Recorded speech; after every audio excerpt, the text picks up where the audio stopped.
नमस्कार बच्चों, BA second semester 4 में चौथा पाठ है मलबे का मालिक। इस कहानी का सार इस प्रकार है। यह भारत पाकिस्तान विभाजन हुआ था, तब यहाँ से मुसलमान पाकिस्तान जा रहे थे। उन्होंने अपना घर को छोड़कर जाना पड़ रहा था। एक गन्नी नाम का मुसलमान था। वह अपने बेटे को पाकिस्तान ले जाना चाह रहा था, परंतु उसका बेटा बोला कि मेरे को रखा पहलवान के होते हुए किसी का डर नहीं है, मैं यहीं अमृतसर में रहूंगा। परंतु रखा पहलवान की नज़र उसके घर पर थी, क्योंकि उसने नया घर बनाया था।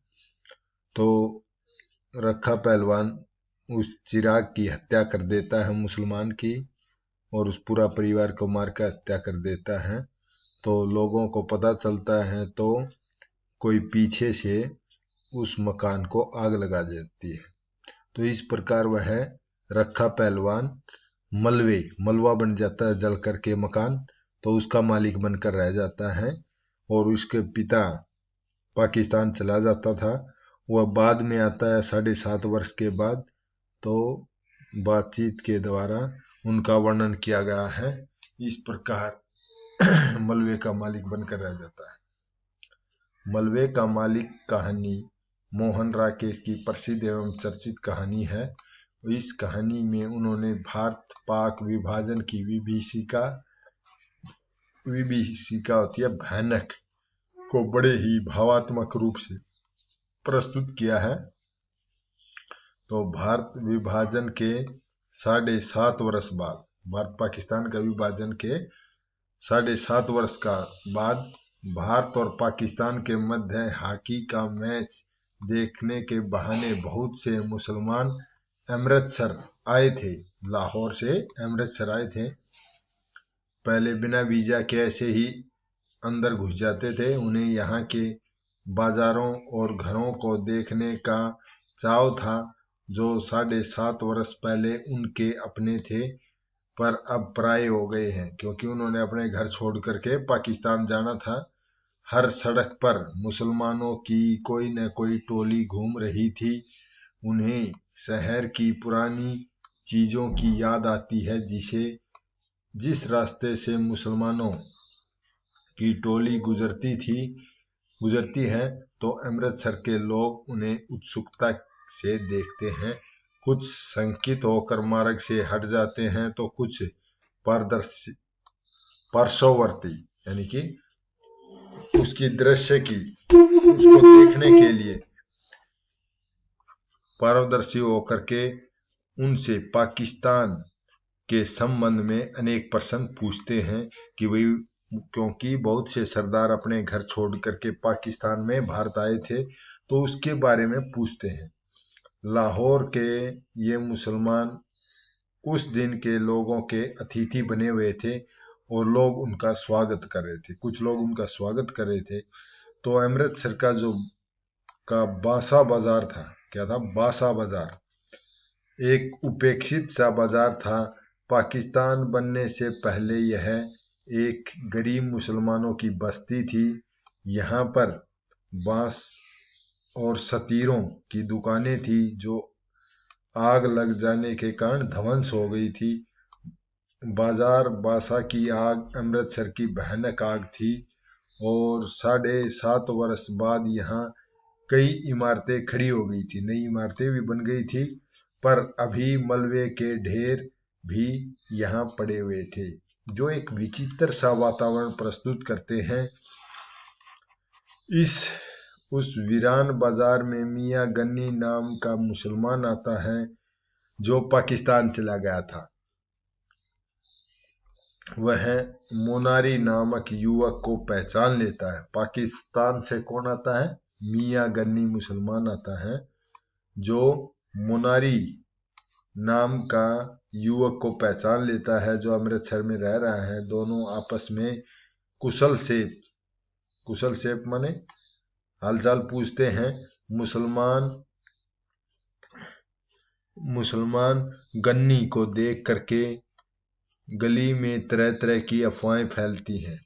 जब गन्नी आता, जिसका मकान मलबे का ढेर बन जाता है, तो उस गली में तरह तरह की अफवाहें फैलती हैं। स्त्रियां शंकित होकर के घरों में चली जाती हैं और बच्चों को बाहर जाने से रोकती हैं। मोनारी मियां गन्नी को मलबे के रूप में परिवर्तित उसके नए मकान को दिखाता है। मियां गन्नी फटी आंखों से देखता रह जाता है और फिर छड़ी के सहारे मलबे के पास पहुंचता है और उस मलबे को देखकर वह कह उठता है, यह रह गया है यह।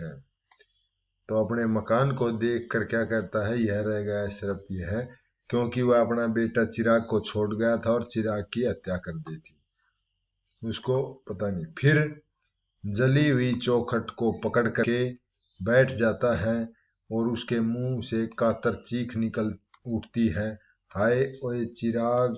सारे मोहल्ले के लोग क्या करते हैं, मियां गन्नी को देख करके यह अनुभव कर रहे हैं कि मलबे को देखकर सारी घटना खुल जाएगी कि उसने इसकी हत्या करी थी उसका बेटा की, तो सारी घटना का पता लग जाएगा। अनुभव कर रहे हैं लोग देख करके। वह मलबा ही आप बीती सुना देगा कि एक दिन शाम को चिराग खाना खा रहा था। चिराग मियां गन्नी का बेटा था और जो गन्नी था वो पाकिस्तान चला गया था, अपना बेटा को ले जाना चाह रहा था। वो बोला नहीं, मैं यहीं रहूंगा अमृतसर में, वो जाना नहीं चाह रहा था। तो खाना खा रहा था, जब रखा पहलवान ने उसे नीचे बुलाया और उसको जमीन पर गिरा करके उसकी छाती पर चढ़ बैठा था। वह चिल्लाता रहा, पर एक रखा पहलवान ने अपने एक शागिर्द की सहायता से उसके जीवन का अंत कर दिया। शागिर्द होता है साथी, उसका एक साथी चेला चिपटा था रखा पहलवान का, उसने उसके जीवन का अंत कर दिया। और उसके बाद उसकी जो पत्नी थी उसका नाम जुबेदा था और दो लड़कियां थी, किश्वर और सुल्ताना, को भी पाकिस्तान दे करके विदा कर दिया था, परंतु रास्ते में उनकी हत्या कर दी थी। उनकी लाशें चिराग के घर न मिल करके नहर के पानी में देखी गई। तो रखा पहलवान ने चिराग दीन के नए मकान पर आंख लगा रखी थी। आंख लगाना कि उस पर अपना अधिकार यानी कि उसको देखना यानी कि अपना बनाने की सोच रहा था, किंतु चिराग और उसके परिवार के मरने के बाद किसी ने उस घर में आग लगा दी। तो रखा पहलवान तब से आग लगाने वाले की खोज में था, किसने आग लगा दी, क्योंकि वह रखा पहलवान उस घर में रहना चाह रहा था, पर वह उसका पता न लगा सका था। अब उस मलबे को अपनी जागीर मतलब अपनी संपत्ति समझ करके किसी को उसके पास भी फटकने न देता था। कोई यहाँ वहाँ गाय भैंस तक न बांध सकता था, बिना उसकी अनुमति के कोई ईंट भी न उठा सकता था। इस समय रखा पहलवान के एक शागिर्द ने उसे अब्दुल गन्नी के मलबे के पास बैठने की सूचना दे दी। उसका शागिर्द माने उसका साथी ने उसको सूचना दी कि भाई आज वो गन्नी आया हुआ है, अब्दुल गन्नी जो चिराग का पिता है। तो सूचना दी, इतने में रखा पहलवान ने देखा कि वह मोनारी और गन्नी की बाह पकड़ करके आ रहा है। कुएं के पास पहुंचते ही गन्नी ने रखा पहलवान को पहचान लिया और उसे संबोधित किया। क्या कहा, पर रखे ने उसे कोई उत्तर नहीं दिया। इस पर गन्नी अपने चिराग दीन का बाप कहकर अपना परिचय दोहराता है। वह रखे से मिलकर प्रसन्नता का अनुभव कर रहा था और मियां गन्नी कुएं की सील पर बैठे पहलवान को कहता है, देख रखे पहलवान, क्या से क्या हो गया, भरा पूरा घर छोड़कर गया था, आज यहाँ मिट्टी देखने आया हूँ। बसे हुए घर की यही निशानी रह गई है। तू बता रखे, यह सब हुआ किस तरह हुआ? तुम लोग उसके पास थे, सब में भाई भाई की मोहब्बत थी। अगर वह चाहता तो वह तुम में से किसी के घर छिप सकता था। उसे इतनी भी समझ नहीं आई, परंतु रखा पहलवान अस्वाभाविक सी गूंज इतना ही बोला कि ऐसा ही है। तो बात बदलने के लिए रखा पहलवान बोला, पाकिस्तान का क्या हाल है? और गन्नी उत्तर में कहता है कि मैं क्या हाल बताऊं रखे, वह तो मेरा खुदा ही जानता है। मेरा चिराग साथ होता, चिराग मतलब अपना बेटा साथ होता तो और ही बात थी। चिराग को मेरा बहुत भरोसा था। कहता था कि रखे के रहते हुए मेरा कोई कुछ नहीं बिगाड़ सकता। रखा के रहते हुए कोई कुछ नहीं बिगाड़ सकता।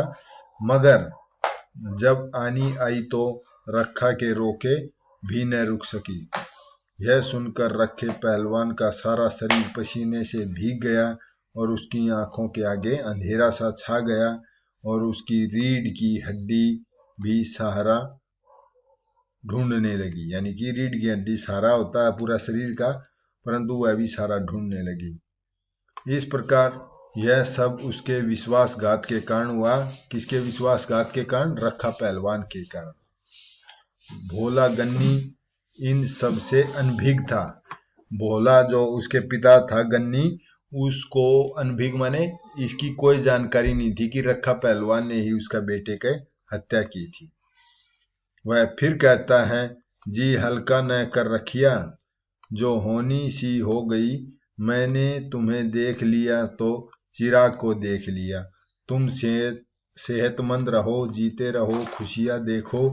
यह कह करके गन्नी वहां से चला जाता है। रात होने पर पहलवान पहले की भांति गली के बाहर दुकान के तख्ते पर बैठा। आज उसने अपने शागिर्द को वैष्णो देवी की यात्रा का हाल सुनाया। रखे के पास जाने के बाद उसने मलबे पर लोलू पंडित की भैंस को धक्का देकर हटाया। फिर चौखट के पास सुस्ताने लगा। इसी समय एक कौवा कहीं से भटक कर आ बैठा और मलबे के कोने में लेटा हुआ कुत्ता गुर्राकर बोला, भौंकता रहा, जिससे कौवा उड़कर कुएं के पास पीपल की शाखा पर जा बैठा।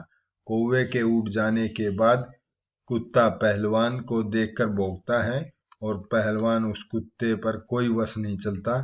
वह कुएं की सील पर आकर लेट जाता है। कुत्ता काफी देर तक भौंक करके मलबे पर लेट जाता है और वहां कोने में बैठकर घुर्राता रहता है। इस प्रकार मलबे का मालिक बना रह जाता है। ये इस कहानी का सार था। आशा करता हूँ आपको समझ में आई होगी। धन्यवाद।